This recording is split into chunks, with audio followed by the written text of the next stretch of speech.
Halo Gunners semua, berjumpa lagi dan lagi dengan The Gunners Indonesia. Kali ini kami sudah menyiapkan berita terupdate seputar Arsenal FC untuk kalian semua. Selamat menyaksikan!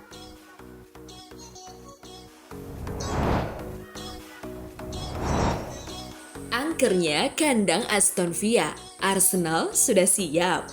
Di Premier League musim ini, Villa Park kandang Aston Villa menjadi tempat yang angker bagi tim-tim lawan. Belum ada satupun yang mampu mencuri poin di sana. Aston Villa menjamu juara bertahan Manchester City pada pekan ke-15, Kamis 7 Desember 2023. Anak-anak asuh Unai Emery menang tipis 1-0 berkat gol tunggal Leon Bailey di menit 74. Di Premier League musim ini, Aston Villa sudah 2 kali seri dan 3 kali kalah.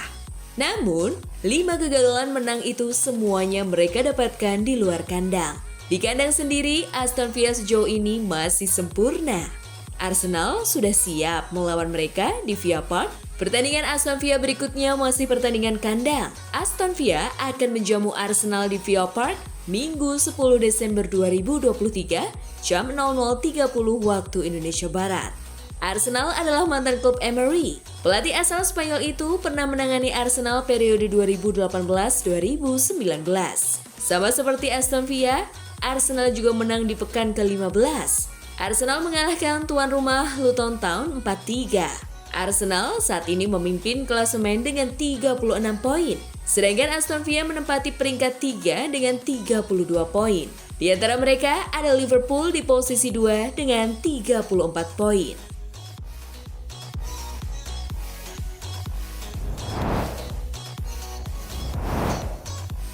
Tomiyasu absen 6 pekan karena cedera.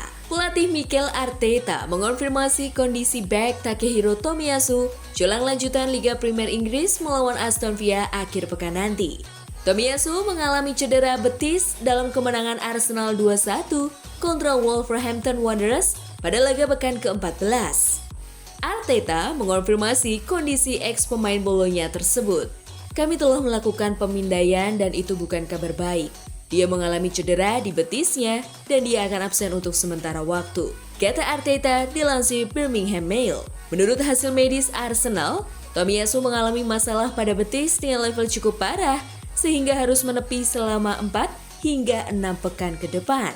Dengan demikian, pemain berusia 25 tahun itu akan absen dalam jadwal ketat akhir tahun Arsenal, termasuk saat Bukayo Saka dan kawan-kawan bentrok melawan Liverpool.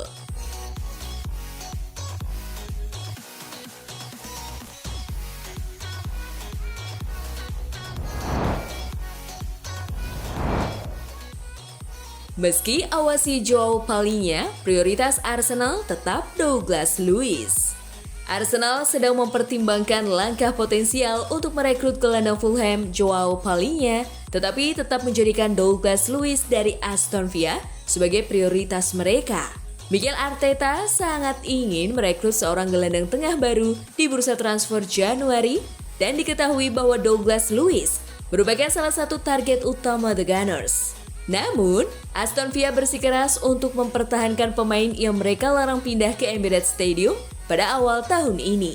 Perasaan saya adalah jika Arsenal akan mencoba melakukan sesuatu yang sangat besar, itu adalah untuk Douglas Luiz. Namun hal itu akan menjadi lebih sulit karena Aston Villa tidak ingin menjual sang pemain. Arsenal menyukai Douglas Luiz, tetapi Aston Villa, kita harus mulai mempertimbangkan Aston Villa sebagai klub top, ujar Romano.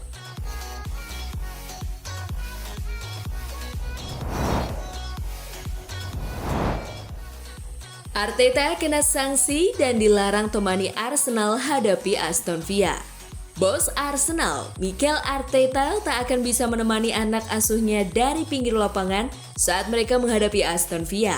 Selebrasi pemain, penggemar, hingga staf Arsenal meledak di Kenilworth Road Rabu 6 Desember dini hari waktu Indonesia Barat setelah gol menit 97 Declan Rice memastikan The Gunners berjaya atas Luton Town dengan skor 4-3. Bicara pada beIN Sports pasca laga, pelatih Arsenal itu berkata, "Iya, sayangnya saya tak bisa anteng di kursi saya pun meninggalkannya dan saya tak punya kesadaran ruang sama sekali.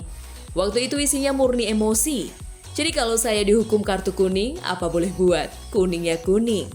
Menurut pasal 12 IFAB memang tak secara eksplisit menyebut pelatih, tetapi sepertinya mereka juga tercakup. Menurut peraturan Liga Premier Inggris, manajer yang mendapat skor tak boleh berada di dekat pinggir lapangan sampai 2 jam setelah pertandingan. Kendati demikian, mereka masih memiliki akses ruang ganti sebelum laga, saat turun minum, dan setelah waktu penuh. Mereka juga diperbolehkan berkomunikasi langsung dengan staf di bangku cadangan, yang artinya Carlos Cuesta tetap akan mendapatkan instruksi.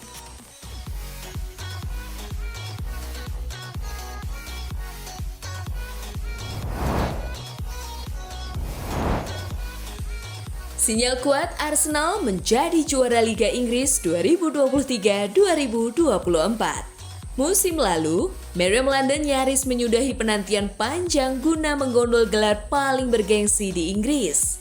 Sayang, mereka letoy di tengah jalan, sehingga gelar menjadi milik Manchester City. Harus diakui, sepanjang 2023-2024, Arsenal belum menunjukkan tingkat dominasi yang sama seperti musim sebelumnya.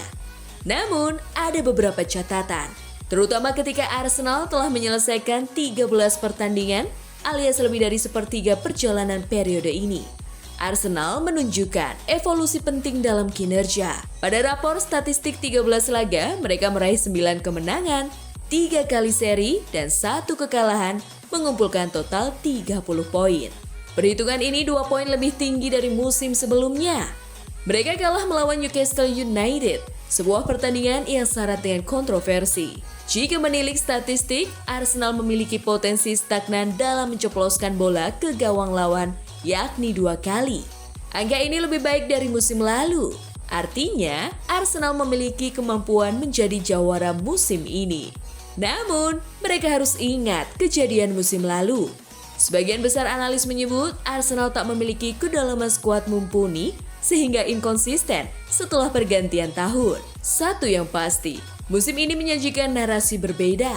Arteta sadar tak menutupinya dengan permainan yang lebih mengalir dengan membebankan tanggung jawab semua sektor ke seluruh pemain. Arteta secara strategis memperkuat kedalaman tim dengan memperoleh bakat-bakat baru sambil juga berusaha melepas kelebihan pemain. Upaya yang disengaja yang bertujuan untuk meningkatkan kedalaman skuad tampaknya menjadi strategi penting dalam memperkuat aspirasi gelar The Gunners.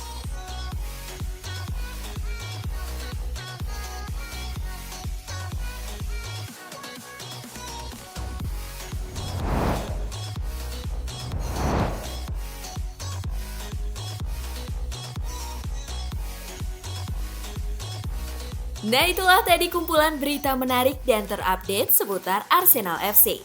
Simak terus ya berita terupdate lainnya dari The Gunners Indonesia. See you!